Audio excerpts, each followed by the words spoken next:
할렐루야. 반갑습니다. 우리 폭염에 여러분들 많이 이제 쉽지 않은 한 주간을 보냈을 텐데 오늘 또 이렇게 살아서 만나서 대단히 반갑습니다. 옆에 분들 바라보시면서 살아서 만나서 반갑습니다. 인사하겠습니다. 예. 예. 오늘 본문은 이제 울고 있는 자들을 위한 시편이다 이렇게 이야기할 수 있습니다. 울고 있는 자들. 지금 내가 울고 있지 않는데요. 그래도 들어야 합니다. 언젠가는 또 울 때가 올 것이기 때문에 그렇습니다. 이 시편 126편 이 순례자의 노래 7번째 이 시편은 역사적 배경이 바로 바벨론 포로 시절입니다. 이스라엘 백성 역사 속에 가장 암울했던 바벨론 포로 70년으로부터의 해방의 기쁨을 노래하고 있는 시편이죠. 눈물을 흘렸지만 그 눈물의 때를 지나서 결국 기쁨의 단을 거두게 될 것이라는 메시지입니다. 여러분, 이스라엘 백성들에게 이 바벨론 포로 70년은 어떤 의미에서 역사적으로 정확하게 되짚어 보면 BC 605년에 유다가 1차 멸망을 했죠. 역사적으로 유다 왕 여호야김 시절입니다. 이때 다니엘과 다니엘의 세 친구가 바벨론으로 끌려갔거든요. 이때로부터 바벨론 포로 70년이 시작됐습니다. 그리고 BC 538년에 바사반 고레스 원년에 이제 바벨론 포로가 70년의 역사가 끝나죠. 그러니까 이 바벨론 포로 70년의 역사는 어찌할 수 없는 역사입니다. 내 힘으로는 도저히 빠져나올 수 없는 역사였고 내가 아무리 노력해봐도 고국으로 돌아갈 수 없는, 쉽게 말해 눈물밖에 안 나오는 상황입니다. 그래서 시편 137편에 보면은 이스라엘 백성이 이 눈물의 바벨론 포로 시절을 어떻게 표현하고 있냐면 우리가 바벨론 강변에 앉아 울며 시온을 기억하며 울었도다. 시온을 기억하며 울었도다 이렇게 표현을 했거든요. 어찌할 수 없는 상황이었습니다. 마찬가지로 지금 우리의 인생 속에서도 바벨론 포로 70년처럼 인생의 바벨론 포로 70년을 보내고 있는 분들이 계실 것입니다. 사랑하는 사람과 사별한 분들 또한 눈물을 흘리고 있을 테고요. 경제적인 어려움 때문에 지금 눈물을 흘리고 계신 분도 계실 테고, 질병과 장애로 인해서 눈물을 흘릴 수밖에 없는 상황 속에 직면한 분도 계실 테고, 우울증으로 고통받으며 눈물을 흘리는 분도 계실 테고, 생명을 바라면서 눈물을 흘리는 분도 계실 테고, 인간적인 관계의 깨어짐 때문에 또한 눈물을 흘리는 분도 계실 것입니다. 그러나 그런 형편에 처했다면 중요한 것은 우는 것이 답이라는 것을 먼저 인정해야 합니다.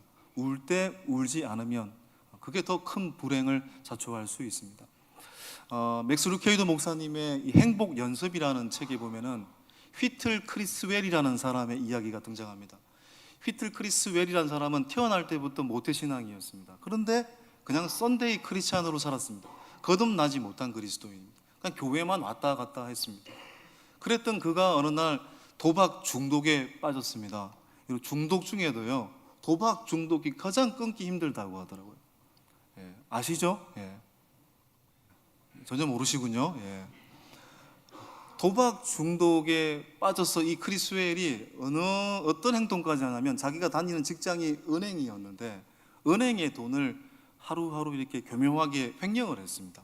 나중에 이제 그 돈이 크다 보니까 그것이 발각이 되고 경찰이 이제 잡으러 오는 순간이었습니다. 그때 이 크리스웰이 집으로 달려가서 아내에게 유언을 남깁니다. 내가 이러이러한 잘못 때문에 내가 죽어야 되겠다.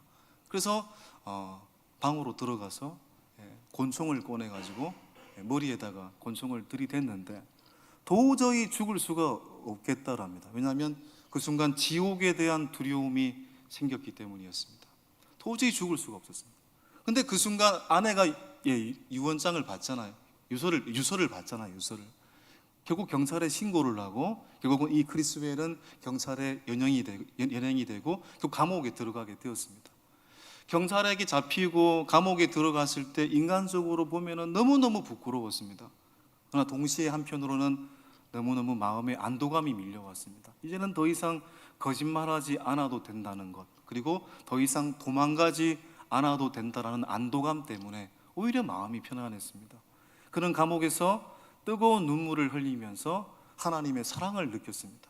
그리고 그가 감옥에 들어온 것, 그리고 그가 감옥에 들어온 것은 자기를 죽지 않게 하고 자기의 영혼을 살리려고 하시는 하나님의 사랑이었음을 크리스웰이 순간 또한 시간이 지나면서 깨달아졌습니다. 결국 그 속에서, 감옥 속에서 예수님을 진정으로 영접하고 거듭난 그리스도인이 되어 그가 시간이 지나 출소한 이후에 교회를 열심히 다니게 되었습니다. 충실하게 봉사를 하게 되었고 성실한 그리스도인으로 살게 되었습니다.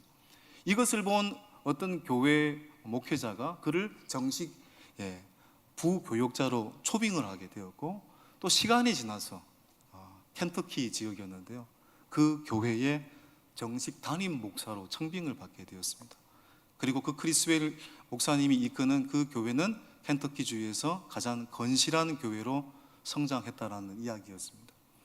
그러니까 무슨 얘기입니까? 눈물을 흘려야 될 때도 있지만 그 눈물의 때를 받아들이고 인내하게 될 때, 그리스도 안에서 인내하게 될 때 반드시 기쁨의 축제를 누릴 그 날이 온다라는 것입니다. 그것을 말하고 있죠. 오늘 1절, 2절, 상반절까지 한번 읽어볼까요? 1절과 2절 상반절에 여호와께서 시온의 포로를 돌려보내실 때에 우리는 꿈꾸는 것 같았도다. 그때에 우리 입에는 웃음이 가득하고 우리 혀에는 찬양이 찼었도다. 바벨론 포로 70년을 지나서 고국으로 돌아왔다. 해방 아닙니까? 우리나라 강복절 생각하시면 되겠습니다. 얼마나 기쁠까요? 저는 이제 제가 가장 기쁠 때가 뭐였냐고 생각하면 고등학교 졸업식 날, 이제는 더 이상 안 맞아도 된다는 생각이 너무 기쁘고, 또 그 제대한 날도 정말 기쁘더라고요. 근데 그 기쁨이 여기 기쁨과 비교할 수 있겠습니까? 비교가 안 되는 기쁨이겠죠. 나라를 잃어버렸다가 70년 만에 고국으로 돌아왔는데 보세요. 2절에 찬양이 찼었도다. 이 기쁨을 주체할 수가 없었던 겁니다. 이 기쁨은 이방 나라조차도 느끼는 기쁨이었습니다. 야, 이건 반드시 하나님께서 너희들에게 큰 일을 행하셨다라는 것을 말하는 거야. 이방 나라조차도 알고 있었습니다. 자, 보십시오. 2절 하반절에 그때의 문 나라 가운데서 말하기를 여호와께서 그들을 위하여 큰 일을 행하셨다 하였도다. 여러분, 바벨론 포로 70년을 지나 해방의 기쁨을 맞이하게 되었다. 이젠 더 이상 문제가 없을 것 같잖아요. 근데 우리나라도 봐도 그렇습니다. 강복절이 된 이후에 문제가 없었습니까? 여러분, 더 큰 문제가 존재했잖아요. 이념의 문제로 남북이 갈라지게 되고, 여러분 지금까지 오지 않았습니까? 바벨론 포로 70년이 지나서 문제가 다 사라질 것 같았지만 여전히 고국으로 돌아왔을 때도 폐허된 예루살렘을 바라보게 되었고, 또 여전히 자신의 민족 중에 여전히 바사와 바벨론에 남아 있었잖아요. 그리고 현실 또한 녹록지 않았습니다. 여전히 하나님의 구원을 바라야 되는 상황. 그래서 4절을 보시면 하나님께 여전히 구원을 위하여 기도하고 있는 장면이잖아요. 여전히 끝나지 않는 문제 앞에서 4절 여호와여 우리의 포로를 남방 시내들 같이 돌려 보내소서. 그러니까 예전에 어떤 선교사님이 그러시더라고요. 선교가 뭡니까? 내가 질문을 던졌는데, 선교란 산을 넘고 산을 넘고 또 산을 넘고 또 산을 넘고, 그게 선교라고 하더라고요. 인생과도 똑같다고 생각합니다. 산을 넘고 끝났겠지, 또 산을 넘고. 4절은 여러분 이게 소망, 하나님 여전히 문제가 있지만 우리에게 구원을 허락해 주십시오. 여러분, 이 기도가 힘이 있는 것은 이미 허락하신 구원의 간증이 있었기 때문입니다. 우리도 하나님의 은혜로 구원을 받았지만 여전히 하나님을 믿고 눈물도 흘리고 하나님의 은혜도 경험하였지만 여전히 현실 앞에 문제가 있잖아요. 여전히 오늘 또 우리는 기도의 제목을 갖고 살고 있잖아요. 무엇입니까? 그 주님을 우리가 앞에 기도하면서 날마다 십자가와 부활의 주님을 바라보면 반드시 기쁨의 날이 올 것이라는 소망이 우리 가운데 생기게 되는 거죠. 이게 성도의 능력인 것입니다. 이 3절, 오늘 이 시편 126편에서의 핵심은요 3절입니다. 3절에 마지막에 우리는 기쁘도다. 우리는 기쁘도다. 고국으로 70년 만에 돌아와서 기쁘지만 여전히 돌아와서 풀리지 않는 문제 앞에서, 여전히 돌아오지 않는 민족, 백성들, 그리고 여전히 현실은 녹록지 않고, 그런데 이 순례자는 기쁘대요. 여전히 문제가 있는데 우리는 기쁘도다라고 고백하고 있습니다. 우리도 인생을 돌아보면은 이제 그런 거 있잖아요. 야, 이 과정만 지나면은 이제 문제 없겠다. 그렇죠. 뭐 저도 보면 야, 고등학교만 졸업하면 괜찮겠다. 이제 살만하겠다. 그러니까 나중에 또 고등학교 졸업하고 대학 들어가고 군대에 가야 되더라고요. 예, 군대는 보통 징집대에 가잖아요. 예. 참 쉽지 않았습니다. 또 군대 제대하면 끝나겠구나. 이제는 나 혼자 먹고 살아야 되는 거예요. 예. 손 벌리지 않고 밥 먹고 살아야 되는데 막막하더라고요. 예. 그렇죠? 예. 또 이제 뭐 또 지나면 결혼만 하면 되겠구나. 결혼할 때 너무너무 좋더라고요. 어떤 분이 그러시다. 결혼은 또 다른 무덤이라고. 예. 그런데 그건 이제 동의하지 않습니다. 예. 결혼은 해피죠. 해피니스, 그죠? 예. 결혼은 아주 행복합니다. 여러분, 젊은이들 지난 주간에 제가 그 젊은 분들하고 대화를 몇 분 나눴는데 다 결혼 안 하겠다요. 이 나라가 어떻게 될런지, 이 교회가 어떻게 될런지 고민 많이 했습니다. 야, 너희가 결혼을 해가지고 자식을 낳고 살아야 이 교회도 존재하고 나라도 존재하고 답답하다, 이런 생각 가졌거든요. 예. 여러분, 결혼은 너무너무 해피합니다, 여러분. 자, 그렇지만 그럼에도 불구하고 결혼 안에는 또 다른 문제가 있잖아요. 또 여전히 일상의 문제들이 존재합니다. 그렇죠? 예. 그러니까 어떻게 보면 돌아가실 때까지, 하나님 나라로 가실 때까지 우리에게는 늘 문제가 있잖아요. 저도 이제 사역자로서 이제 살다 보면은, 저도 얼마나 서툴고 많은 지금도 뭐 인생의 착오를 많이 겪고 있고, 처음에는 저도 이게 이 교회 제가 2011년도인가 그때 제가 이렇게 설교 목사로 다시 섬길 때였는데, 설교를 못하는데 설교 목사로 섬겼던 때입니다.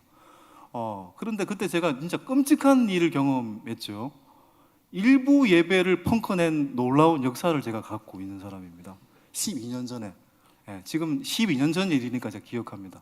모든 알람이 꺼지고, 아내의 알람도 꺼지고, 어떤 소리도 들리지 않고 평온한 가운데 잠을 8시간 푹 자고 일어났는데 7시 반이 예배인데 눈을 뜨니까 7시 55분입니다.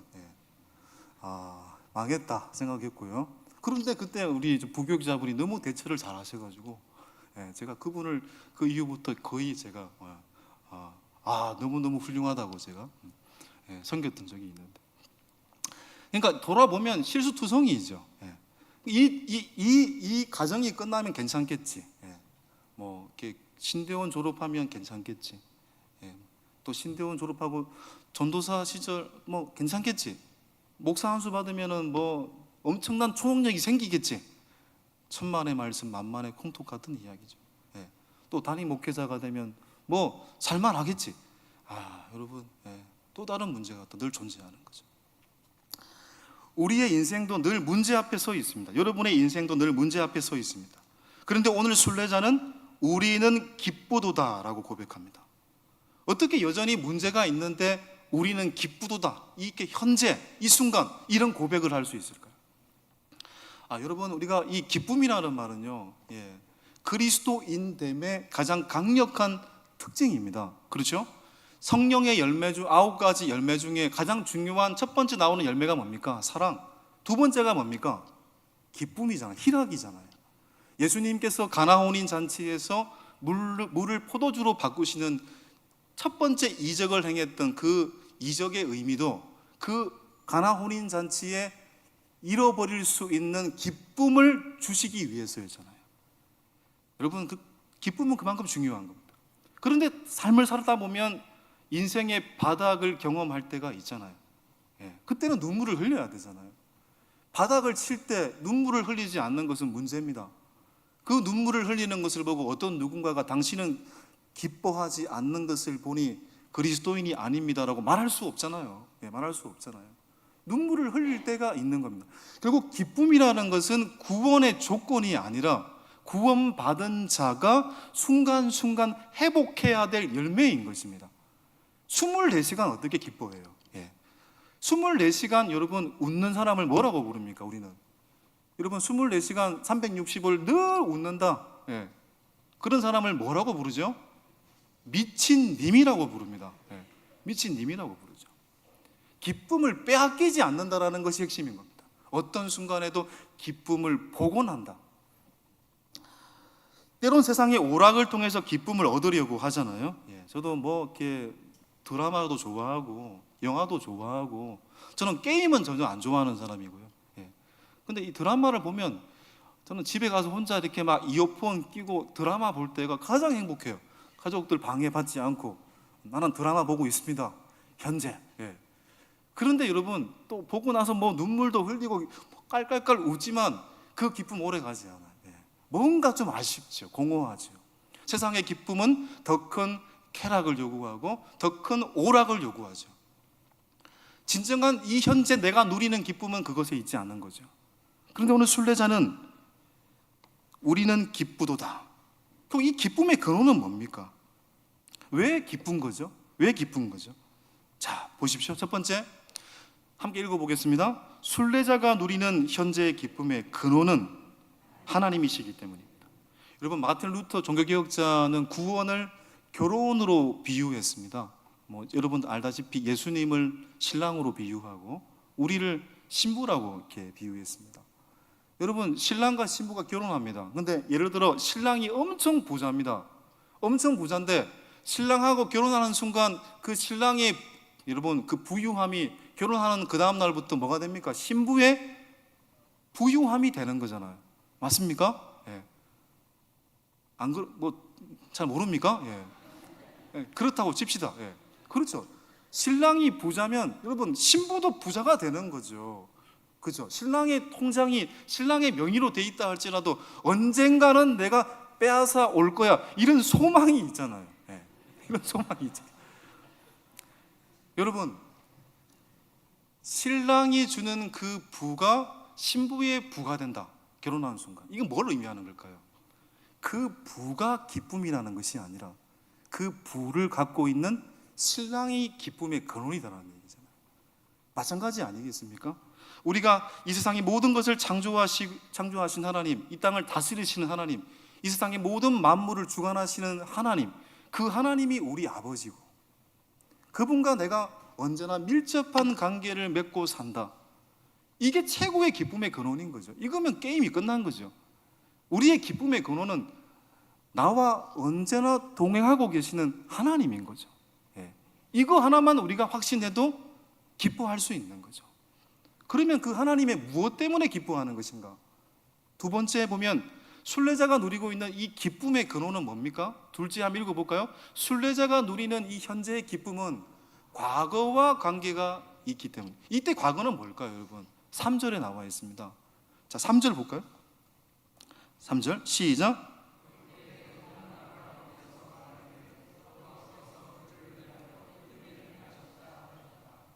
여호와께서 우리를 위하여 큰 일을 행하셨으니 우리는 기쁘다. 3절 말입니다. 여호와께서 우리를 위하여 큰 일을 행하셨기 때문에 우리는 기쁜 겁니다. 과거에 이 큰 일이 뭡니까? 구원이잖아요. 하나님의 은혜잖아요. 과거에 나에게 크신 구원의 은혜를 베푸셨기 때문에 그것을 회상하며 그것을 기억하니 현재 기쁠 수밖에 없는 거죠. 야, 나는 구원받은 백성이구나, 하나님의 자녀이구나, 나는 죽어도 천국의 백성이구나. 이것을 기억할 때 우리는 이 순간 기쁘도다. 여러분, 이스라엘 백성들에게 베푸신 큰 일이 뭐였습니까? 여러분, 이스라엘의 역사를 보십시오. 애굽의 압제로부터 430년간 그 압제로부터 탈출했죠. 출애굽하여 홍해를 뭐처럼 건넜습니까? 땅처럼 건넜잖아요. 그 구원을 얻었습니다. 하나님의 크신 일이죠. 그리고 광야 40년 노정을 걸어갈 때 풀 한 포기 물 한 모금 없는 그 땅에서 하나님이 낮에는 구름 기둥으로 밤에는 불 기둥으로 그들의 길을 인도하여 가나안 땅에 이르게 하셨잖아요. 큰 일이죠. 구원을 베푸셨잖아요. 또 그 가나안 땅에서 그들이 하나님 뜻대로 살아야 되는데 하나님 뜻대로 살지 못해서 결국 하나님이 그들을 사랑하시기 때문에 다시 그들을 새롭게 하시기 위해 어디로 보냅니까? 유배를. 바벨론 포로 70년 유배 생활을 보내잖아요. 그리고 그 바벨론 포로 70년 생활이 끝나고 다시 오늘 본문처럼 돌아오게 하셨잖아요. 구원을 베푸셨잖아요. 그 이런 구원의 역사를 기억할 때 우리가 기뻐할 수밖에 없다라는 거죠. 오늘 우리의 삶에 적용하면 우리는 왜 기뻐해야 되는 것입니까? 죽을 수밖에 없는 나를 십자가의 사랑으로 용서하시고 사랑하신 그 하나님의 은혜를 기억할 때, 보잘것없는 나의 삶 속에서 순간순간 역사하신 것을 기억할 때 우리는 기뻐할 수밖에 없는 거잖아요. 나 같은 죄인 살리신 그 은혜 놀라워. 이 과거의 구원을 기억할 때 우리는 기쁘도다라고 고백하고 있는 것입니다. 또 순례자가 누리는 현재의 기쁨은 뭘까요? 또 세 번째, 시작. 순례자가 누리는 현재의 기쁨은 미래에 대한 기대가 있기 때문입니다. 이건 소망이죠, 소망. 과거의 은혜를 경험했기 때문에 미래에 대한 소망도 갖는 거죠.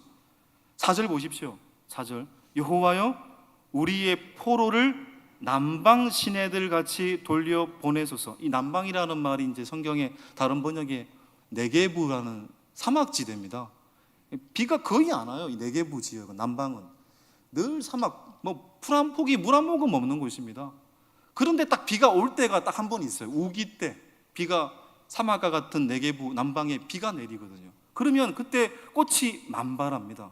마찬가지로 지금의 이 현실이 사막과 같은 네게부와 같다 할지라도 결국 영적인 우기 때 비가 내려서 어떻게 됩니까? 꽃이 만발할 때가 온다라는 것을 우리는 소망합니다. 그래서 기쁜 것입니다. 하나님께서 반드시 은혜의 단비를 내릴 것이라는 것을 소망하기 때문에 기쁜 것입니다. 그러니까 은혜를 기억하고 또 미래를 소망하기 때문에 기쁜 거라는 거죠. 5절 6절을 보시면은요, 5절 6절 시작. 눈물을 흘리며 씨를 뿌리는 자는 기쁨으로 거두리로다. 울며 씨를 뿌리러 나가는 자는 반드시 기쁨으로 그 곡식단을 가지고 돌아오리로다. 농부는 항무지에 씨앗을 뿌린 후에 모진 수고 뒤에 결실의 때를 아는 사람이잖아요. 이스라엘도 마찬가지인 겁니다. 지금 순례자도 지금 현재 고통과 눈물의 씨앗을 뿌렸지만 하나님은 반드시 그 고통과 눈물의 씨앗을 기쁨의 단을 거두게 하시는 분이심을 소망하기 때문에 이스라엘은 지금 기뻐하고 있는 거죠. 우리의 삶도 마찬가지죠. 나의 삶의 현실에서 순간순간 고통과 눈물의 씨앗을 뿌릴 때가 있지만 하나님은 반드시 그 고통과 눈물의 씨앗으로부터 기쁨의 단을 거두실 하나님이심을 확신하기 때문에, 소망하기 때문에 기쁜 것입니다. 우리 세대, 저는 이제 그렇게 생각합니다. 우리 부모님 세대, 윗세대들은 눈물이 많았던 분들이십니다. 그들 때문에 우리가 복을 받고 있는 것이다, 이렇게 늘 생각합니다. 그들은 예수 하나 잘 믿기 위해서 집도 고향도 떠났던 분들이십니다. 그들의 기도에는 눈물이 있었고 늘 금식 기도하셨고 참 마룻바닥에서 기도를 하셨습니다. 그 기도에는 자녀들을 위한 눈물의 기도가 있었습니다. 그래서 지금 우리가 있는 것입니다. 근데 그것과 비교해서 볼 때 오늘 이 세대는 눈물이 메마른 세대라는 생각을 해봅니다. 지난 주간에 보면은 너무 기이한 일들이 많지 않습니까?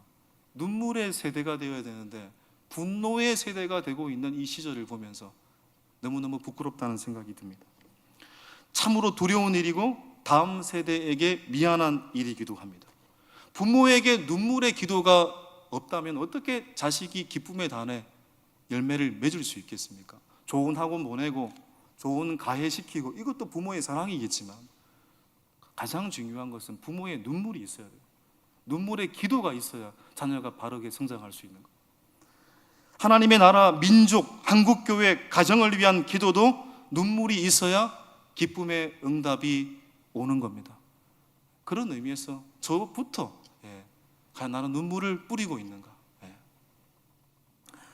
여러분, 그리스도의 기쁨은 오늘 본문 결론을 맺어가면서요, 눈물이 없다고 말하지 않습니다. 우리가 어떻게 눈물 없이 이 땅을 살아갈 수 있겠습니까?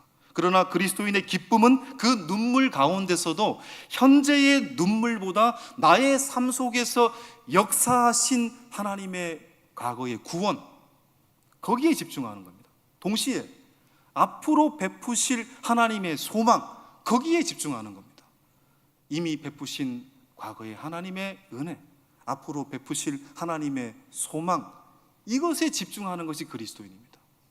오늘 우리가 어떠한 삶을 산다고 할지라도 저와 여러분의 삶 속에 그 자리에서 여러분을 향해 베푸셨던 하나님의 은혜와 앞으로 여러분의 삶 속에 베푸실 소망에 집중할 수 있는 그리스도인들이 되었으면 좋겠습니다.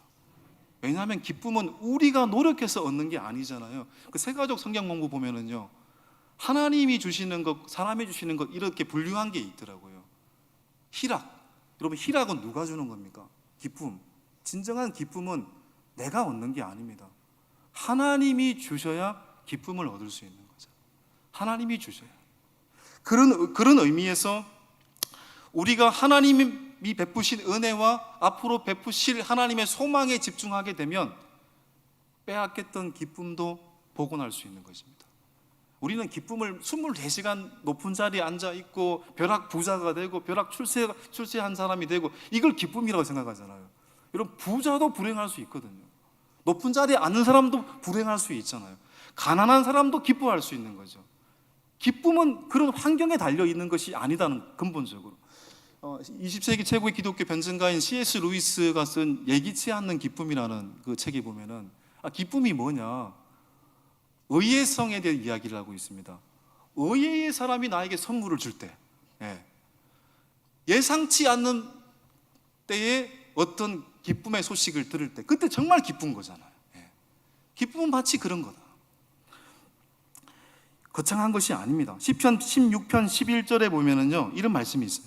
시편 16편 11절 시작. 주께서 생명의 길을 내게 보이시리니 주의 앞에는 충만한 기쁨이 있고 주의 오른쪽에는 영원한 즐거움이 있나이다. 무슨 얘기입니까? 기쁨은 주님께 있고요, 그리고 그 기쁨은 여러분, 어떤 내가 정점에 올라야 기쁨이 주어지는 게 아닙니다. 지금 현재 걸어가는 삶의 도상에 기쁨이 있다는 거예요.